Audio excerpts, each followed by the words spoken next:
తప్పులు చేశారు. మీరు చూశారు, ఒక కేసులో ఏకంగా బాంబేకి వెళ్లి దొంగ కేసులు పెట్టి ఒక మహిళను ఎటు తీసుకొచ్చి వేధించారు. దానిపైన ఇప్పటికీ ఎలాంటి యాక్షన్ ఆంధ్ర రాష్ట్ర ప్రభుత్వం తీసుకుందో మీరు అందరూ చూశారు.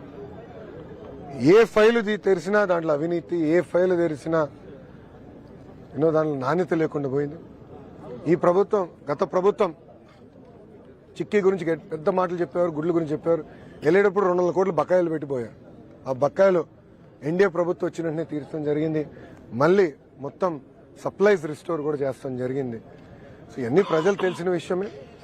ఎవరికి ఊహించిన మ్యాండేట్ మాకు ఇచ్చారు. అంటే 175 స్థానాల్లో 164 స్థానాలు ఎన్డీఏ సభ్యుల్ని గెలిపిస్తాం జరిగింది. సో ఒక పవిత్రమైన బాధ్యతగా మేము అది తీసుకుంటున్నాం.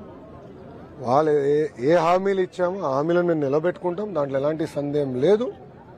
ప్రజలు ఒక శాంతియుతంగా బతకాలని కోరుకున్నారు, అభద్రత భావం లేకుండా బతకాలని కోరుకున్నారు.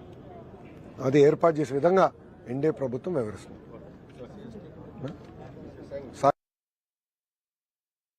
ఒక్క నిమిషం, సాక్షి ఏడి రాలేదా? ఏంటి అంత భయపడిపోయాడా నన్ను చూసి? ఏంటన్నా అది ఇప్పుడు నేను వర్కౌట్ చేస్తున్నాను. ఆల్రెడీ ఐఎన్పీఆర్ మంత్రి గారితో దగ్గర.